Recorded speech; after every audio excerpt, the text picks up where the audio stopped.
Hey everyone, so welcome to the channel. I appreciate everyone tuning in. Please like and subscribe if you could. I would appreciate that immensely. So we're going to talk about the KOVE, my rally. It's the off-road version.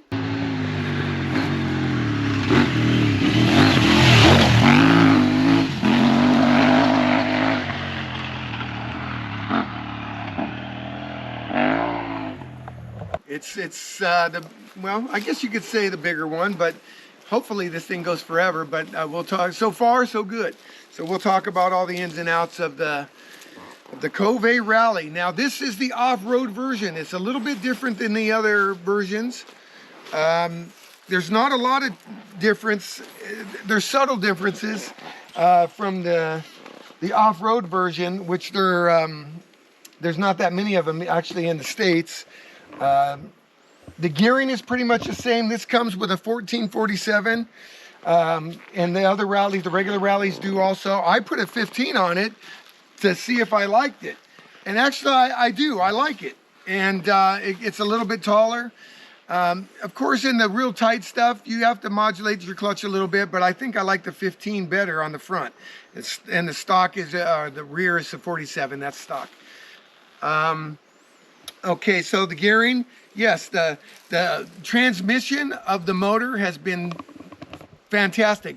Right when I got the bike, it was a little bit notchy, but it didn't take long for that to break in and be wonderful. The transmission is fantastic, and so no issues there. The motor has been off the charts. I can't even say enough good things about the motor. It's been so good. I know everybody's kind of worried about that with the oiling issues and all that, but they did redesign the head. CF Moto got together with KOVE. They redesigned the head. There's pretty much, there's quite a bit of documentation on that now, but definitely it's a different and redesigned head. And so I've had absolutely no problems. The bike is running better now, and I like it more now than I did when I first got it even. I'm getting used to everything, obviously, but I swear I think it's even running better. But I've changed the oil on it because I'm not like the regular guy and let it go. I always change my oil early on all my bikes. I got a lot of bikes and I'm just anal that way. But with that said, I'm still riding this bike extremely hard. I'm riding this bike, you know, I'm not your top pro, mind you, but I used to ride pretty good. And I do put this bike through its paces. So I'm pretty hard, and that's one of the reasons I changed my oil early. But it's been flawless. When I change the oil, it's still clear. There's no particles, nothing in either screen. It's been great. So no issues as far as the motor goes at all. So if you could, Keith, come over here. I got my buddy Keith filming for me, and because he can ask questions. He's probably better at a lot of this stuff than I am. He's more technical than I am. This bike came with a full titanium exhaust. I know some of the rallies do not. So this one did not have a O2 sensor. It did not have the cat. You can see, I saw some of the filming, some of the videos that some people sent out there. They said the welds were not good on their pipe, but this is flawless. It's fantastic. The welds are great. But this was a full titanium exhaust that came with the bike. It came mapped with the ECU and with a race map because it was the off-road version. The off-road version also doesn't have traction control. It doesn't have ABS. And so it's basically a big, fast dirt bike. And that's kind of how I ride, and I like that. Even though I'm 60, I still kind of ride like an idiot, like I'm a young kid. I love it still. I do. I just love bikes. How are the rims holding up? Yeah, that's a good question, Keith. The rims have been great, and you know, I was going to talk about that in some of my notes. The bike truly has held together so good, and this was one of the things everybody's worried about, but the chassis and everything else on this bike has held together great. The spokes on this thing haven't even loosened. I check all the spokes all the time. They haven't even loosened a little bit. None of the nut, the only thing that has loosened up a tiny bit, I've had to turn I've taken this off before, but they don't loosen up. Maybe a quarter turn if you want to snug them up. And also some of these have been, of course, my filter I do all the time, but that's really the only thing that I've checked everything all the time. And I'm telling you, nothing is loosened up on this bike. It's been great. You can see the welds and the quality of this bike. Everybody's worried about the Chinese build, but I'm telling you right now, the welds are fantastic. And up under the seat where they come together for the subframe, it's amazing. The weld is so huge and fantastic. It's just a perfect weld.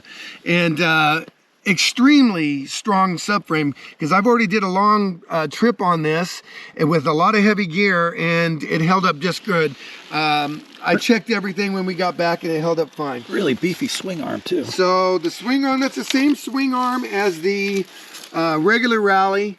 Now the shock and the forks are different just a little bit than the regular Rally. The travel is a little bit more on this bike than the other bike. So this off-road version has just a tiny bit more travel than the regular Rally, and it's a little bit higher, and that's because of the extra travel. It's not a lot, but it's... But still, 270 versus 310, that's plenty. Yes, it's 270 on the regular Rally. That's what they claim, okay? That's what they claim. And the 310 on this one on the front, and it wasn't quite as much on the rear, but a little bit more on the rear also. And so that brought the height up just a tiny bit. It wasn't a lot, like a ½ inch. So the billet and the triple clamps that came with this are all billet and custom. It's amazing. But they also come on the regular Rally also. Are these 49s? Yeah, so the size of these are 49 millimeter forks, yeah. Beefy. And they also come, that's the same as on the regular Rally. Okay, so they have the same shock system also as the regular Rally. It's just a different spring. And it's a different setup with the valving also. So this one, yeah, like I said, the ECU was remapped, and that's the difference there. So is besides the traction control and the ABS, so the regular Rally is probably better for most riders because you do have those aids, right? And it's nice to have those. I've just been riding since I was 6 years old, so I kind of just used to that. You know, after 5,000 miles, you tend to see the gremlins and the electronics. Anything going on? No. Great question. Thank you, Keith. There's no issues at all. I know I'm expecting for something to happen, and I'm waiting, but nothing with the electronics or the wiring. Not like my Beta when I got my brand new Beta. I mean, I love that bike, don't get me wrong, but Keith and I had to go through the whole harness. It was amazing. So this bike has had no issues. And listen, I took this thing on a motocross track the other day, and I was flying by guys on 450s. Everybody couldn't even believe it. This bike is amazing. And I mean, I hammered it on that. And you're waiting for something to happen when you do stuff like crazy stuff like that. But nothing happened. I checked everything when we got back. No issues at all. No cracks. There's nothing even loose. The steering head has not loosened up. It's been tight as could be. I've checked that. The bearings, I've checked the bearings on the wheels. They've been great. No issues there. So in 5,000 miles, the only thing I've done, and I didn't have to, I changed the chain and sprockets because I was going up to that 15 tooth, in the front there. So the drive sprocket. So that's the only reason I changed that out. It wasn't worn out. The chain still had plenty of life. I've done some things to the bike. Obviously, you can see I've done the GPR stabilizer, which this was the first one in the country to get one. And they set me up there. They used my bike for the demo. The filter changes has been so great because it's so easy, but they still don't have a foam filter. They're designing one now, and that's coming out. I've talked to the guys at KOVE. It won't be too long before they get that foam filter, so that'll be nice. But it's real easy to take care of, and I've checked the inside the air box. It stays clean. The filter does a great job. So, of course, I've got the aftermarket filter that they do sell. It's, oh my goodness, I think it's Dynaflow. Oh, I'm sorry. I should have had that ready. I believe it was Dynaflow. So, but I got it off of Amazon for, $110 or whatever it was. Yeah, so if you guys have questions, please hit me up. I'll be, I answer everybody's, when I try to anyways. I don't think I've missed anybody, not on purpose, but yeah, if you got questions, please hit me up. The clickers, I didn't talk about the suspension too much, but I will. The suspension is fully adjustable. It's got compression on the top. The compression is on the top. I saw somebody's video that they were saying the rebound is on the top. It's not on the top. You got your bleeder and you got your compression clickers. The compression on the forks, it's 22 clicks on the compression and 18 on the rebound. Fully adjustable. Now the way I ride, I've got mine set, I think it's 14 and 14 on the compression and 12 on my rebound, I believe, right now. But I mess with those, but I don't make big adjustments unless I feel like I'm really off. And then I'll go to bigger adjustments to see where I'm at, right? But I'm pretty good at dialing it in. But if you're having problems dialing your suspension in, make some bigger adjustments. Go 4 clicks, and then you can kind of notice the difference, and then you can go back down either way you want to go from there. So, and the same with the shock. The shock had not quite as much adjustment, but it did have, it was 15 total clicks on the compression and 17 on the rebound. And I am on the, I think I'm at 11 or 12 right now on the compression. I got it written down on my board at home. I don't have it in my head. So that's that. Yes, but the suspension,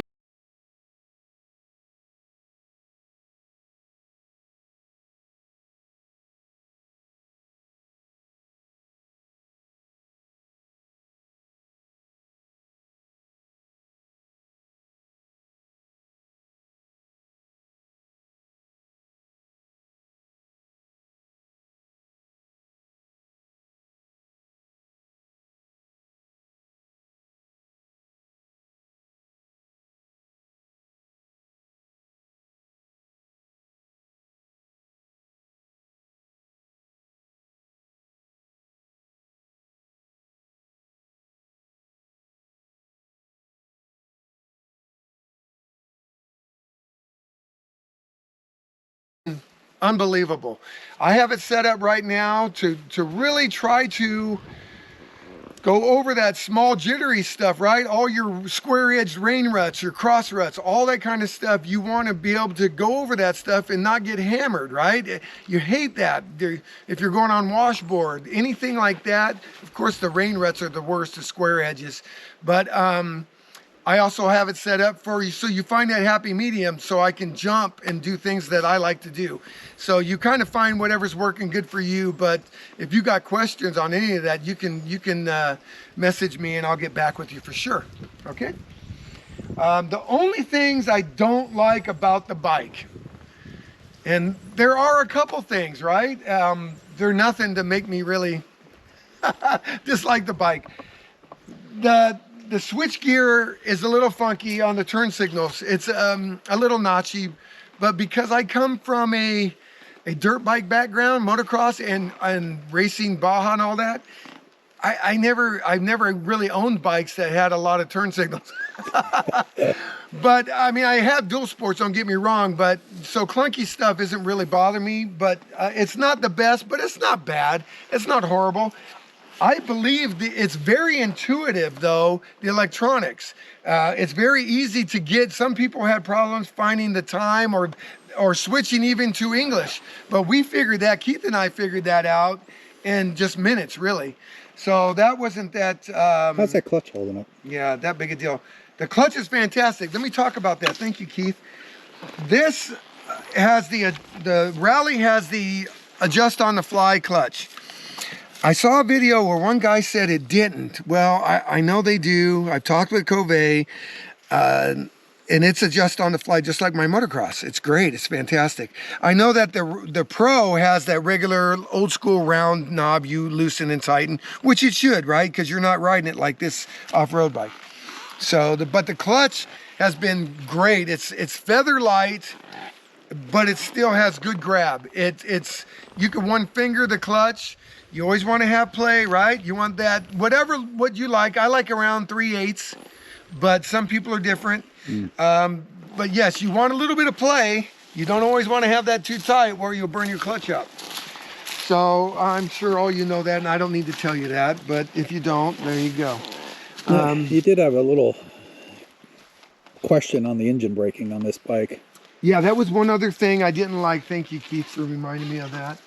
The other thing I didn't like was, we'll get to that, but the seat. So the seat is fantastic as far as the feel, and when I'm sitting down, it's comfortable and all that. I'm 6'2", so I could use it just a little bit taller. But I talked to Lyndon at Seat Concepts. I've known him since the 80s. I've known him forever. And he said that he needs my seat to send him for a while. And I ride the bike so much, I don't want to send it to him, let him have it for 3 weeks. So, but they don't have an aftermarket seat for it yet. But that's really, it doesn't bother me that much to where it's that much of a pain in the butt. The other thing I don't like about the bike is the low speed. I don't ride a lot of low speed stuff. I'm usually on the gas, but you know, when we're on tight mountain stuff, there's tight corners. You're going back, 180 switchbacks. The modulation of the clutch is key because of a little bit of the lunginess of the motor at low speed. It doesn't bother me so much where I hate it, but even with the race map they gave me with this thing, that it does have it. So if I was to change one thing, I think it has to do with some engine braking too, not just the maybe a little bit more fuel on the bottom, but I think those are for the geniuses to figure out, like Keith, who's holding the camera. So we'll get that dialed in, but it doesn't even bother me so much to where I really care. I mean, it really doesn't. I'm a clutch. I can use my clutch and modulate. I stay off the clutch. I've always been a component, one of those guys that tells everybody, stay off the clutch when you're, as much as possible when you're riding, Now, when I was racing motocross, it's a little different because you can constantly change out your clutch and do what you want there. But yeah, if you want your bike to last a long time, stay off your clutch. Yeah, but that's really one of the biggest things, I guess you could say. So the things that I did to kind of ease up on that little bit of lunginess that it has off the bottom is I put a throttle tamer on there, and it works. It works a little bit. Now, it doesn't fully take it away, but it does work. And then I went to a 15-tooth sprocket, which also helped a little bit on that. But then, of course, on the really slow stuff, you got to clutch a little bit more or go down into even a lower gear. So whichever, but I ride fast enough. I don't mind where the new gearing. I'm really starting to like it. So that 1547 is fine for me because I like it on the highway. The motor's barely even working. I see you're still using Motos tires, huh? The tires that are on there, I've got the Outback Race on the rear, and I've got the Euro Enduro 6 on the front. They're very aggressive off-road tires. I prefer that because most of the riding I do on this bike is off-road. I would put the Rals, the Motos Rals on there if I was to go on a longer trip. They're kind of nice, but I don't mind going through tires. I'm okay to pay for tires and have better traction off-road. So I think that's about it. I've had no issues at all with, the lights work really well at night. Of course, you guys see that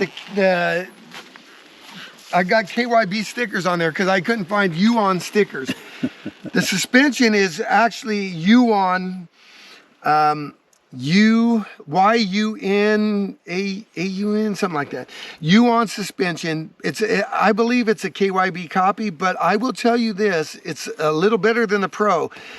I had tested the Pro at the Julian Rally, and I just fell in love with that bike, the way it handled. And the suspension was fantastic. Even on that bike, just a regular Pro, which it was a used bike and just hammered. And I thought it was fantastic. Now this suspension's even better than that. And, but it's U-on, it's not the KYBs that come on the Pro. I believe the Pros are 47s and these are 49 millimeter. So yeah, that's a little bit of difference there. But I thought the Pro was fantastic also. As a matter of fact, I love this bike so much. I talked to KOVE. As soon as they get the new Pros in, I'm gonna get one with hopefully cruise control and something I can take long distance, and have one for tooling around here and one for taking you know, longer trips. Although this did do very well when I was in Utah. I did 800 miles, 0 problems, 0. I mean, I was waiting for something. I kept checking everything, and that was with hauling all the luggage and everything. So the bike has been excellent. I am a real fan of the bike. Just how it rides and how you can ride it off road. It's amazing. Is it not as good on road as other bikes? Yes, that is a true statement. It's not as good on road as other bikes because of how light it feels on the front and how you can really rear end steer this bike off road. It's amazing. But it's not terrible on road. It's as fast as I really need to go, even with knobby tires. So, so the bike's been fantastic. Okay, so thank you everyone for tuning in. I appreciate this. You guys tuning in for the 5,000 mile review on the KOVE 800 Rally off-road version. Thanks a bunch. I appreciate everyone. Please like and subscribe if you could. All right, have a good one. See you on the trails.